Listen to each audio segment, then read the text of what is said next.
when it comes to data collection, you have to decide, do you want speed or do you want processing power?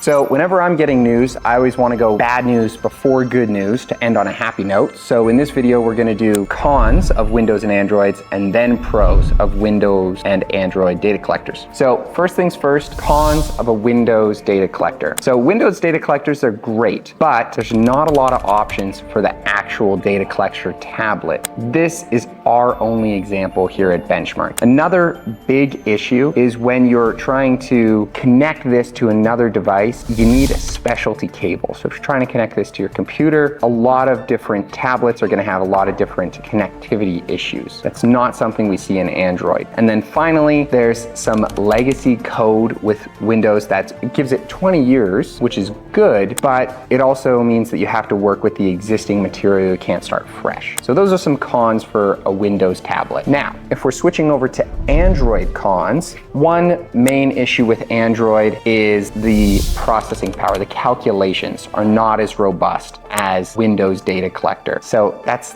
really the biggest con. Also, it's a more new technology, so guys might not be as familiar with it as Windows technology. So familiarity as well as calculatory power are the biggest issues. Now, if we're talking about pros, Windows pros, it has crazy processing power. So if you're a legal surveyor and you need to do calculations in the field, you don't want to send them back to the team at the tech lab, or you don't want to go back to your office at the end of the day and do some calculations, then a Windows application will be better for you. You can do the calculations in the field right on your data collector. That's great. Now, if we're talking about the pros for an Android, the Android data collectors, well, first of all, there's more options. So here at Benchmark, we have two options, right? So you have the BMT8, which is an 8-inch tablet right here, and then you have the Juniper Archer 4, which is like a phone-sized data collector. So you have more options for data collection. You also have universal ports. So this is USB-C, so it's really easy to connect it to computer or something that you need to export or import the data from. Really simple. Another big advantage is Android is generally less expensive than Windows when it comes to the physical tablet. So if you're looking to save money, you want a faster solution, and you don't need to do calculations in the field, Android is the clear winner for your application.